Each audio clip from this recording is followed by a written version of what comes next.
Welcome to this panel session. My name is Joel Lisonbee. I'm with the National Integrated Drought Information System, or Nidus, and I'm truly honored to have been invited to moderate this panel session. The topic of this session will be managing risk with limited water. First of all, just a little bit about me and Nidus. Nidus is the National Integrated Drought Information System. We were first authorized by Congress in 2006, and we were reauthorized in 2014 and 2018. Our mission is to enable the nation to move from a reactive to more proactive approach to managing drought risks and impacts.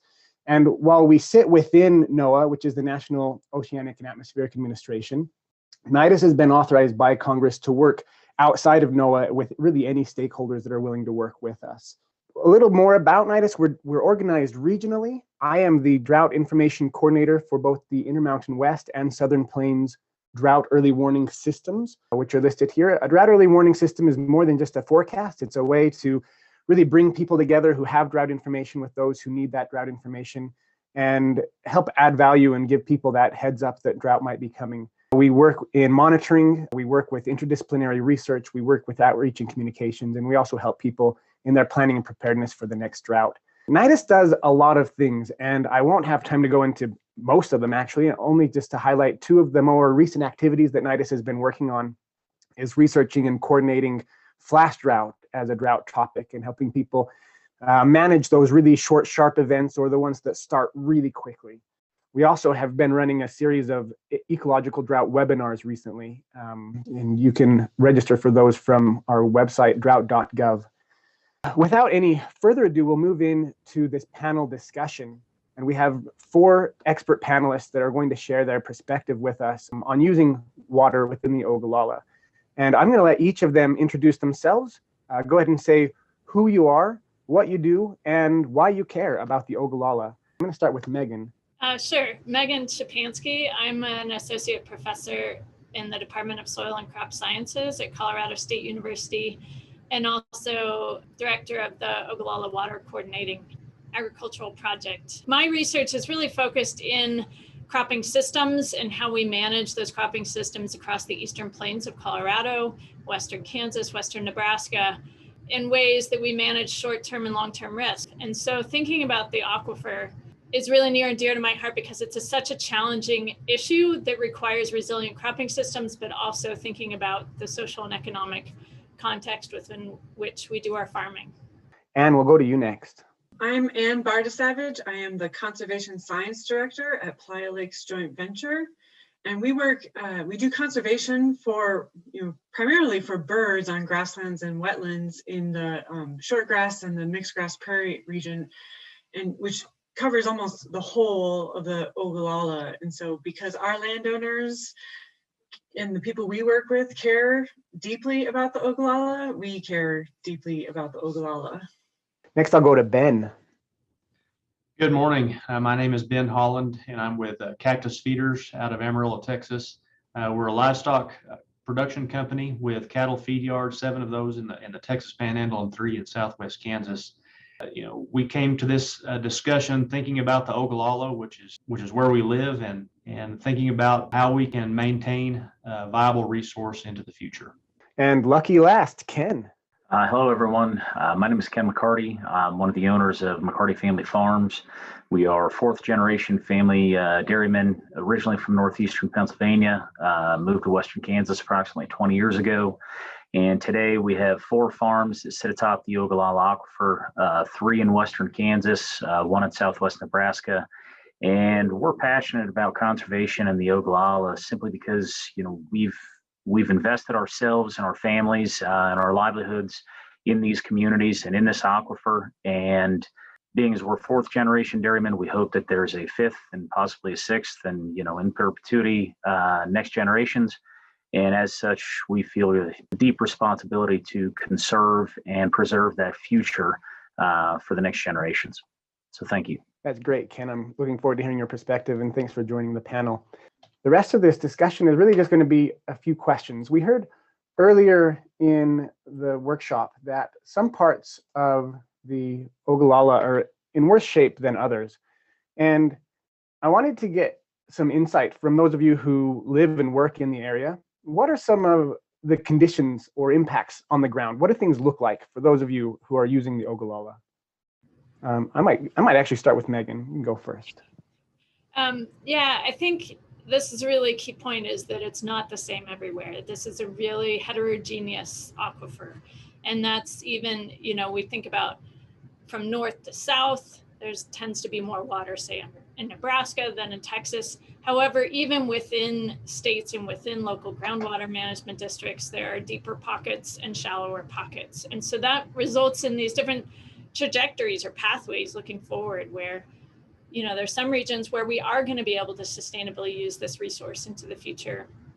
There are other areas where there's some decline, but we might be able to get to a very long timeline through more efficient management of our current systems, maybe reducing water use by, say, 20 to 30% of where we are today. And then there are some areas where we really just don't have recharge, and we're also starting with lower groundwater availability. And there are some regions that are going to face transitions away from irrigation into dryland management. And so we've been doing some work at that third bucket kind of area, because we have to realize that the aquifer allowed us to farm some land that we weren't otherwise farming. And so there's some land, as we look at this transition, that is not actually suitable to go back to dryland cropping. And so we did some analysis of those areas where groundwater is most likely to be lost the fastest. And that, it ranges from like 10 to 25% of that land that's currently irrigated that's going to be suitable for pastures and not cropland. And so that has huge implications for the economics of the region, the type of farming, what it's going to look like. And so I think as we have this conversation, really thinking about forecasting forward a little bit, so we can think about the options, the what ifs, and do some planning ahead and understand where our higher erodibility lands are, where we might have to use some water to establish perennial grasses, and what the economic impacts are for the communities in the region. They're very different revenue streams and quantities of revenue when we go from irrigated crops to dryland crops to pasture lands, and that's going to have huge impacts for those communities. And so it's really important to be aware and have these conversations now about the trajectories and the different land use types that we might see in the future across the region. Great, thanks, Meagan. So in other words, it's complicated. Ben and Ken, you're both trying to run a farm business in the region. Meagan talked about different camps or different buckets of people and where the aquifer is responding differently. Are you in a place where the aquifer is used more than it can be replenished, or are you in one of the other places that Meagan talked about? I guess we'll go to Ken first and then over to Ben. Sure. So, yeah, to say that it's complicated is maybe a bit of an understatement. So obviously the geology is complex. The regulations are, and the variability in those regulations are complex. And the willingness of localized communities and localized users of that resource, those opinions are very complex as well. And being as we span basically from Scott County, Kansas to Furnace County, Nebraska, we get to experience all of those complexities, and it creates challenges in not only in running a business, and not only in how we navigate those local waters and those different regulatory pockets, but also, we have a responsibility to the future generations of our business, but also to the communities in which we live, and also to the consumers of our products that are demanding an increased level of traceability and sustainability. So regardless of the local conditions, we have to adopt conservation measures, measurement measures, traceability measures, things that can quantify our environmental impact and more specifically our water impact, and also quantify the measures and steps that we take to reduce that impact. But from a pure business operations point of view, it changes where we target growth. It changes where we target real estate purchases. It changes how and where we target feed purchases. It definitely has a very distinct impact on how we approach our business and how we think about the future of our business. So totally agree with the complexity comment. Great, thanks, Ken. Over to you, Ben. Great couple of comments there by Ken and Meagan. And so our operations are located primarily in some of the most vulnerable areas where we've had some of the largest declines in water. And it's pretty evident to observe just as you drive down the highway this last summer when we didn't have a lot of help from Mother Nature in the South Plains, the decisions that some of the irrigators were making in regards to prioritizing different crops and which ones they were going to strive to maintain with the supplemental irrigation that they had, and which ones they were not. And that brings a discussion of how should we be applying input expenses for ensuring that output actually will occur. And so the last couple of years, as we think about our specific farmland that's around some of these feed yards, what should we be using those acres for? Is it for producing grain? We've got one feed yard I've done some math on has a opportunity to produce a fair amount of corn, but the corn that we could produce would supply that particular 75,000 feed yard for about 7 days. So that really doesn't make an impact for us.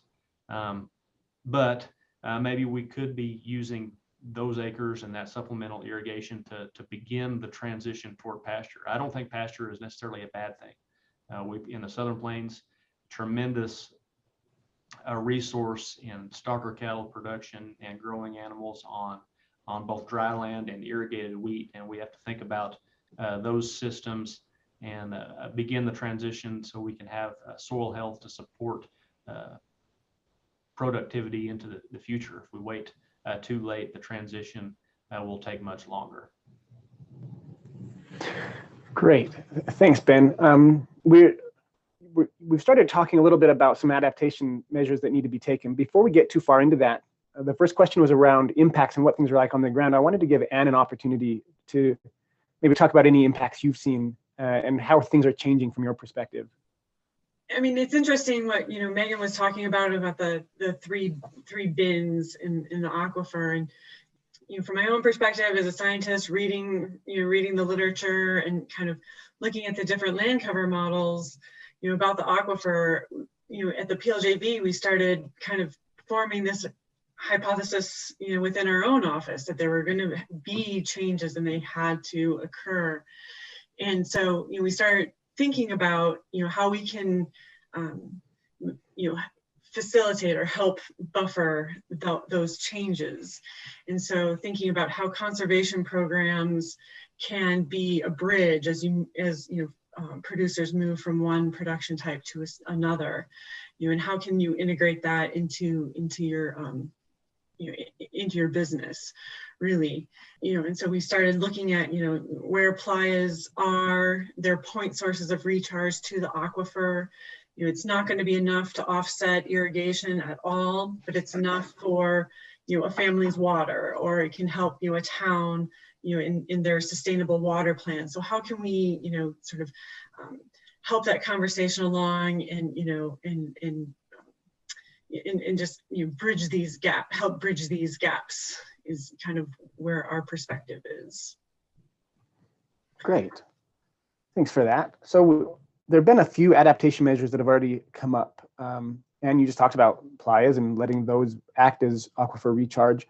Ben, you mentioned thinking about how you could use your land a little differently. What are some adaptation strategies that people should be thinking about right now in managing their businesses that use the aquifer, that draw from the groundwater, and people who are concerned about maybe keeping their soil healthy, as Ben mentioned? It's an open question for anybody, whoever wants to speak up first. So not only are we dairymen, but we also are similar to Ben, we're row crop farmers as well, and heavily dependent upon irrigation to conduct that row crop business. And in our experience, there are very cost-effective technologies that can be implemented today that not only create efficiencies in the way that we operate our business, but also create tremendous impacts in terms of conservation measures. Specifically, we've implemented soil moisture probes across all of our irrigated acres. that allow us to monitor the soil moisture content across those fields almost in real time, and to make management decisions as Mother Nature chooses to help us or chooses not to help us, and as the needs and the demands of that plant change over the growing season. But being as I'm in the cattle business as well, I create quite a lot of organic matter that I need to move out of my dairies and back onto crop fields that can increase the water absorption capacity, that increases not only the soil health, but also the nutrient content of those acres. And net, it creates a more robust, localized ecosystem. And beyond that, there's practices such as, cover crop implementation that can increase water infiltration, that can decrease erosion due to wind, and also improve soil health and organic matter content of that soil. All the things that Mother Nature did eons ago, we can recreate, but also recreate in a very economical way that can not only improve the sustainability of our local ecosystems, but the economic sustainability of our business. So I think that there's a ton of options out there, and at the end of the day, it's just a matter of finding those that work for your business, and being aggressive about adopting those. Thanks for that, Ken. Anybody else would like to talk about adaptation measures that they're taking? I'm not an expert on this particular what I'm about to say to an extent, but I've been seeing some data presented about concentrating inputs in farming, and so we could put X amount of water on a full 125 acre pivot, but if we could put twice as much water per acre and only have our cash crop on half of that, that limits the amount of expenses we're going to put in seed and fertilizer and those kinds of inputs.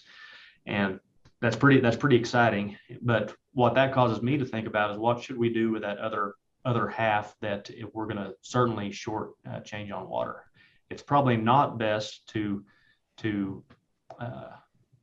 plow that and let it blow away. What's the opportunity with dry land production of a forage crop, and even if you're not maybe well skilled in livestock production, working with some folks like us that can help out and utilize all the acres and have a cover crop that's being utilized and generating income, and with the impact of the animals, attempt to move forward in improving soil health for the next time that those particular acres rotate back into the row crop.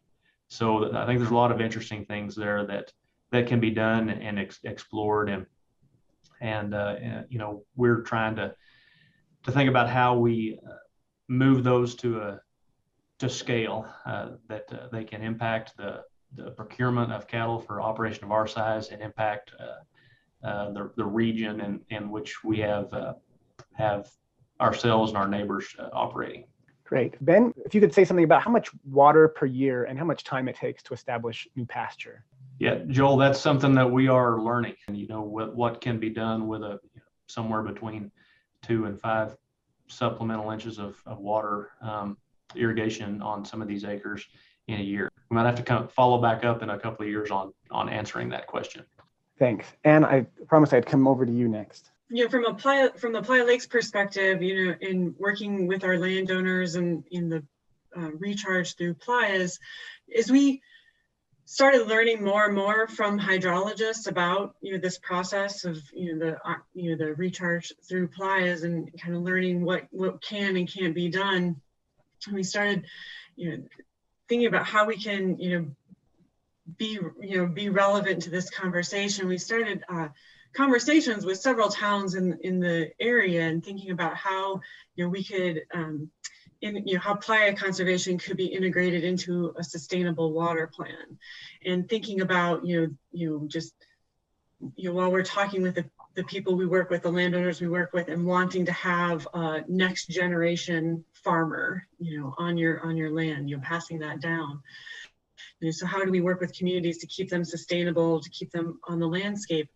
And recognizing that playas cannot be the whole solution. They're not, but they can be a small part of that. And so having that discussion and being a part of a discussion about playa conservation, and then some of the regenerative practices that Ken just talked about, with the cover crops and and retaining soil moisture and things like that.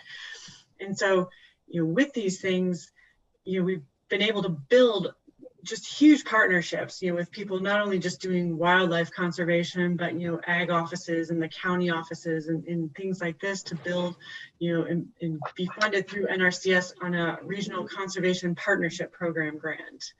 And it's about in Greeley and Wichita counties in Kansas, we have about $1.5 million from NRCS, and that's matched in the community by another $1.5 million, so not just, not just state programs like the, Kansas Department of Ag, but, the Greeley County Public Works, offering some money to, or some actually in-kind work. They've got big dirt moving equipment, they can offer that to help us do some playa restorations. And so that kind of integrated with reduced irrigation and cover crop practices, and just trying to build more of a holistic approach to water conservation and aquifer conservation in the region. Thanks, Anne. So it's more than just one thing. It's a lot of different things that come together to help people be proactive. Meagan, do you have anything you'd like to add to this conversation about adaptation measures people can take? Yeah, I think there's just some great themes that all tie together here. And so I think, we've been really interested in the Lima example in Kansas, the locally enhanced management areas where producers joined together and committed to a certain level of water conservation. And I think what important take home from that was there was a set goal, and then there was adaptation to meet that. And every producer met it in a different way. And so allowing that flexibility in how to achieve the desired outcome is something that I think is critically important. And I think in terms of the role that science can play, hopefully, our goal is to develop some decision support tools so we can ask some of these what if questions, at the individual farm scale, looking at these mixes of split versus whole pivots, what are the impacts of some of these different land use types, but then also then at the community or more regional scale, how does that mixed landscape look in the future? And then coming back to, Ben's comment, this region used to all be perennial grasslands. And I think it's important to realize that coming out of the Dust Bowl, one of the reasons we haven't had another Dust Bowl is the fact that we have irrigation in this region. And so as we look towards areas that particularly were those more erodible areas, perennial grasslands are going to be essential to sort of reclaiming that ground. And also irrigation's allowed us to actually build up some soil health or some soil organic matter in those productive systems. And we want to maintain that as we face some of these transitions. And so some of these regenerative practices that, Ken was talking about, and thinking about how we apply those in a water limited environment is going to be really important to maintain what we've built really over the last 50 years in some areas.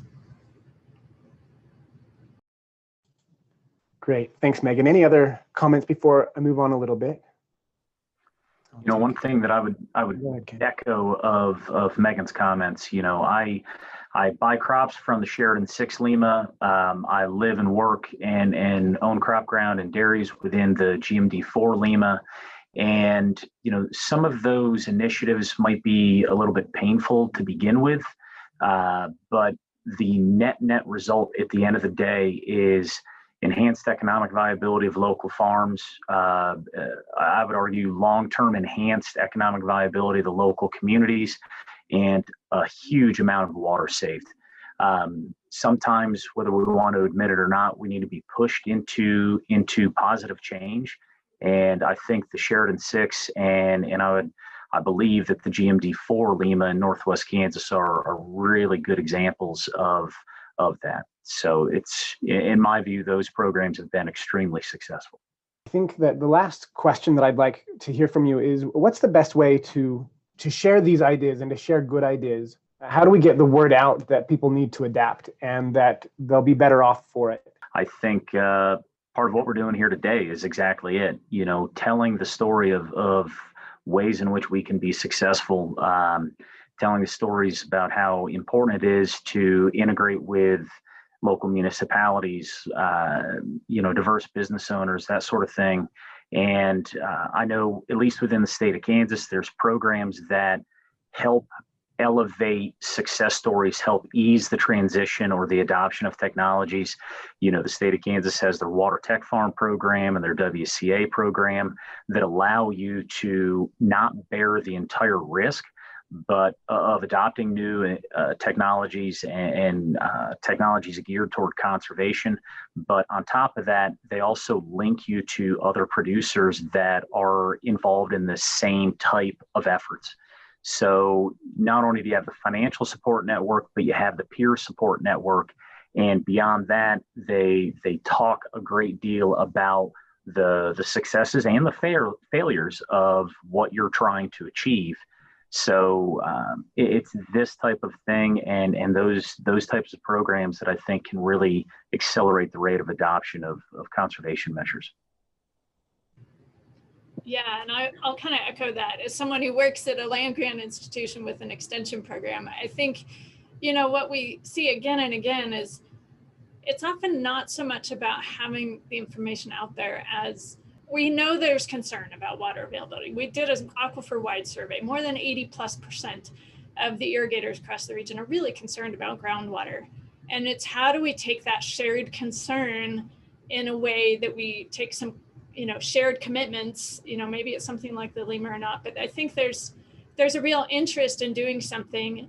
And I do think having a collective community where people are talking about these challenging issues seems to be one of the most important things in a way we can do. And then align those, I think Anne kind of touched on this earlier, align those with some of the federal programs and other supports so that we're in alignment as we are trying to move forward in sustaining these ag communities moving forward. From the PLJV perspective, one of the things that we've observed when we're working with towns and these communities is that we talk about playa conservation. That's what we love to do. That's what we want to do. But inevitably, somebody will kind of say, well, the playas are not going to save us, and that so the playas become kind of a touch point to enter a bigger conversation about water conservation. And kind of bringing in, a bunch of new ideas and how to do that kind of conservation and make changes. And so, as we're going from, we've got programs in Kansas and New Mexico, and we're going to be moving into Texas soon, hopefully, if we get this grant funded. But, and then, we've also got a communications program where we can, we're making videos of landowners talking about why they're doing these things and why it's important to them.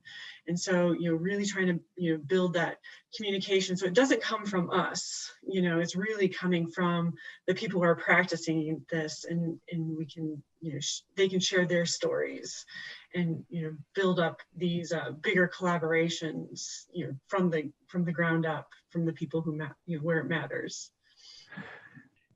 Yeah, as everyone mentioned, in all of the states in the region, extension help that we utilize and try to work with the researchers in the area. The other thing that I was going to bring up is all of the various associations that we might have memberships in. Discussion amongst those and then bringing some of these water conservation topics to the forefront in those discussions will help those associations work with us and help remind all of our other members that these issues are important. We're thinking about a project in collaboration with the cattle feeders and the local water district on a water recycling program in the feed yard. So there's lots of opportunities if we take advantage of them. I think that's a great comment to end on. We've come to the end of the time for this session. The message that I'm taking from all of you is that we are pulling more water from the aquifer than might be sustainable, but there's hope in a sustainable and productive future. It just takes some change. It takes changing the way that we think and the way that we do business and the way that we practice. And so I think that word of hope is one of the things that's come out for me. I would like to sincerely thank all of the panel members, Meagan, Anne, Ben, and Ken. Thanks for giving your time today. Thanks for sharing your expertise and your experience, your perspective. I hope that this session spurs some more conversation in sessions later throughout this workshop.